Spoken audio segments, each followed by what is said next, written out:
अरे सलीम सुनो अभी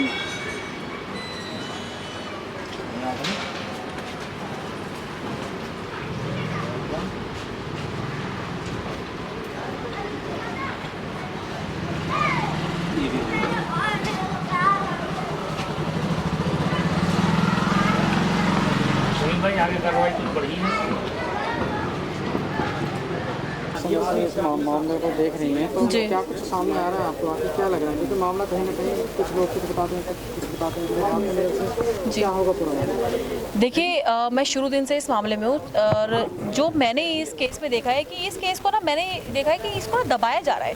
आप देख लीजिए कि प्रशासन को ले लीजिए, अपने केंद्र सरकार को ले लीजिए, राज्य सरकार को ले लीजिए, चाहे हरियाणा सरकार को ले लीजिए, हर कोई इस मामले में चुप्पी साधे बैठा है। हालांकि आप देख लीजिए निर्भया वाला केस हुआ था, इतनी आवाज़ उठी थी, चाहे हमारी गुड़िया वाला केस हुआ, पर इस केस में सब लोगों ने चुप्पी क्यों लगा रखी है? इस केस पे भी कार्रवाई होनी चाहिए, अभी तक कार्रवाई नहीं हो रही। पुलिस वाले कह रहे उसने सरेंडर कर दिया है, पर अभी तक पुलिस वालों ने क्या उनसे ये पूछा कि किस धारदार हथियार से तुमने उस पर वार किया था? एक बात भी उससे नहीं पूछी। ये तो इससे ज्यादा शर्मनाक बात क्या हो सकती है? हमारी सरकार सोई हुई है, प्रशासन सोया हुआ है, इससे पता चल रहा है।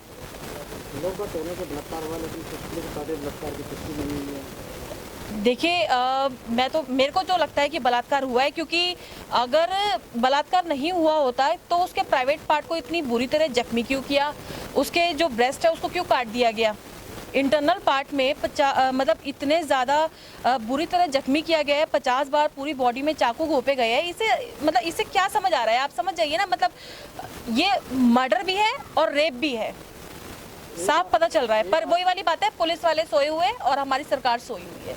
एक आदमी ने किया है, अपने आप को सरेंडर करा दिया, तो लगता है एक आदमी का काम है। देखिए मुझे तो वो एक आदमी मोहरा लग रहा है। मुझे ऐसा लग रहा है कि जो मेन लोग हैं, जो शायद कुछ बड़े लोग हो सकते हैं पीछे, उनको बचाने की कोशिश की जा रही है कि उसने अपने आप को सरेंडर कर दिया है और इसके बाद शायद वो बच भी जाए, क्योंकि वो अपने आप को पति बता रहा है।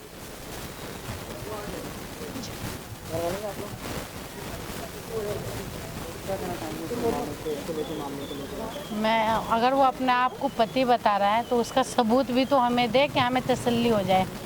पति को इतना अधिकार नहीं दिया गया हुआ है कि पति अपने पत्नी के साथ कुछ भी कर सकता है। अगर पति को अगर ना बीवी पसंद हो या कुछ ना ऐसा पसंद हो तो वो अपनी बीवी का रास्ता क्लियर करके उसको एक मतलब अपने किनारे पे छोड़ सकता है। ऐसा नहीं, इतनी हत्या, इतनी बुरी घटना हम देख करके हमारा रोम रोम कांपता है। ये सरकार हमारी सोई हुई है। आज हमारी एक गुड़िया के साथ, हमारी एक निर्भया के साथ, हमारी राबिया के साथ इतना बड़ा कांड होता है और हर एक मिनट पे, सेकंड पे रेप होता है और हमें बलात्कारियों को ऐसा छोड़ा जा रहा है कि जैसे लग रहा है हम कोई खेल खेल रहे हैं। एक खिलौने से जो खेल किया जाता है वो हम खिलौना से खेल रहे हैं। जो एक लड़के को ऐसा मतलब करना चाहिए, हमारी सरकार को एक कानून बनाना चाहिए। अगर सामने वाला लड़का अगर हमारी निगाह में देखे तो वो निगाहें उनकी फूट जाए। अगर जो हाथे से देख पकड़े वो हाथे उनकी कट जाए। हमारी बेटी को हम इसलिए नहीं पैदा करते हैं, इसलिए माए जो है, बाप जो है, वो अपनी बेटी को कोख में मार देते हैं। इसीलिए यही डर से, इज्जत बचाने की वजह से बेटी को हम पढ़ा करके उनका अधिकार सम्मान देना चाहते हैं। ये नहीं कि बेटी को हम एक दरिंदे के लिए पैदा करते हैं कि जाओ और तुम्हें हफ्सी शिकार बन जाओ बेटी, ऐसा नहीं है। हमारी बेटी को अब नहीं इंसाफ मिलेगा तो कभी नहीं इंसाफ मिलेगा। हमारी राबिया के लिए हर एक घर से नारी को निकलना पड़ेगा, हर एक भाई को निकलना पड़ेगा। अगर राबिया का, गुड़िया का, हाथरस कांड का अगर एक भी भाई अगर जिंदा है, अगर बहनें जिंदी है, माएँ जिंदी है, तो उसको घर घर से निकल के और सड़कों पे उतरना पड़ेगा। हमारी पूरी दिल्ली को जाम कर दो, हमारी बेटियां के लिए दिल्ली जाम होनी चाहिए कि अगर जो दरिंदा इस तरीके की हरकत करे तो उसको हम खून के आंसू रुला दें। उसको आंसू नहीं गिरना चाहिए, उसको खून गिरना चाहिए। और एक निजामुद्दीन को खड़ा करके सरकार ने क्या सबूत पेश किया है कि ये पति है, वो पति नहीं हत्यारा है, वो पति उसको हम कहेंगे, वो पति के लायक है। मैं तो चाहती हूँ कि मेरे को निजामुद्दीन को सौंप दे, चाहे मुझे फांसी पे चढ़नी पड़ जाए। मैं भी एक बेटी की माँ हूँ, मैं इसकी सजा भोगने को तैयार हूँ, चाहे मुझे सरकार फांसी दे दे, लेकिन निजामुद्दीन को मैं अपने हाथों से कत्ल करना चाहती हूँ। अगर मेरी राबिया को अगर इंसाफ नहीं मिला तो कभी कोई राबिया को इंसाफ नहीं मिलेगा, कोई गुड़िया को इंसाफ नहीं मिलेगा। ऐसी राबिया हर मिनट पे शिकार होती रहेगी, हर गुड़िया इंसाफ के लिए गुहार लगाती रहेगी। चप्पल माँ बाप की घिस जाएगी। अभी माँ का राबिया के बाप का ये ऐसा हस्र हो रखा है कि जो कोई माँ बाप के दिल में अगर दर्द ना हो तो वो राबिया के माँ बाप को देख करके दर्द बयान नहीं कर सकते। हम राबिया के माँ बाप को देखते हैं तो मुझे ऐसा लगता है कि मैं उनकी राबिया बन के उनके पास खड़ी हो जाऊं, मुझे ऐसा दर्द महसूस होता है। और यकीन करिए कि मैं भी एक माँ की बेटी, एक बेटी की माँ हूँ। मुझे ऐसा लगता है कि हमारी दूसरी राबिया नहीं इस तरीके की हरकत की शिकार होनी चाहिए। दूसरी राबिया अगर हरकत की शिकार हुई तो इसका जिम्मेदार मेरी सरकार है। मेरी दिल्ली की सरकार बड़े बड़े वायदे करी थी कि मैं मार्शल दिया हूँ, ये कराऊँ, सीसीटीवी कैमरा लगाऊँ गलियारे में, बसों में, चौक में, चौराहे में, लेकिन आज हमारी राबिया के साथ ऐसा क्यों हुआ? उनकी सीसीटीवी क्यों नहीं काम आई?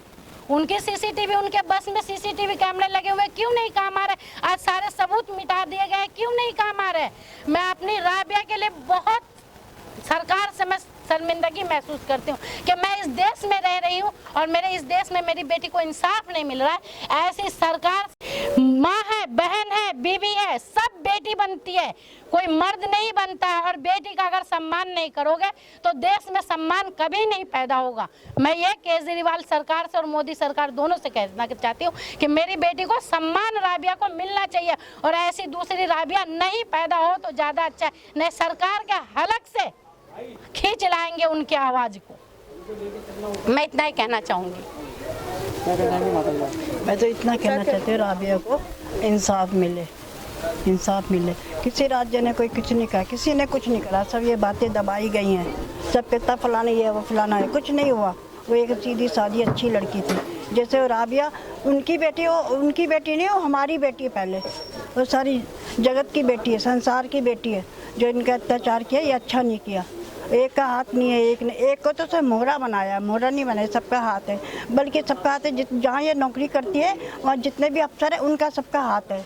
और कार्रवाई किया जाए। मैं इतना करती हूँ, धन्यवाद। मैं तो ये कहना चाहती हूँ सर कि मेरी जो बच्ची है राबिया, उसके साथ बहुत गलत हुआ है, हद से ज़्यादा गलत हुआ है। और अगर मैं तो ये चाहती जो हरियाणा पुलिस ने जो केस FIR दर्ज की है, इसे दिल्ली में रेफर करो, उसको दिल्ली में रेफर करो, क्योंकि वो दिल्ली में ड्यूटी करती थी। अब किसी की बच्ची ड्यूटी करते हुए गायब हो जाए तो वो कहाँ जाए? वहाँ थोड़ी ढूंढेगा, हरियाणा में, यूपी में। जब दिल्ली में काम करती है तो दिल्ली में ढूंढेंगे ना अपने बच्चे को। हमें पता है मेरा बच्चा वहाँ जा रहा है काम करने के लिए, तो हम तो दिल्ली में FIR करेंगे कि नहीं? हमारी बच्ची यहाँ से किडनैप हुई है या कोई पकड़ के ले गया, कुछ भी करा उसके साथ, मतलब यहाँ दिल्ली से FIR हो उस बच्चे की और यहाँ से उसका केस लड़ा जाए दिल्ली से। और दिल्ली पुलिस जो भी है हमारी मदद करे राबिया के लिए केस में। मतलब हम तो दिल्ली पुलिस से अपील कर रहे हैं, उसकी मदद करो, क्योंकि ये गरीब माँ बाप है बेचारे। कब तक ये 10 साल मतलब कोर्ट कचहरी के चक्कर लगाएंगे? अगर कोई दोषी पाया जाए तो तुरंत उन्हें फांसी की सजा हो। अगर दोषी पाया जाता है उसे छोड़ा न जाए किसी हद तक भी। हमारे कहने का मतलब यही है, जैसे उन्होंने लड़की को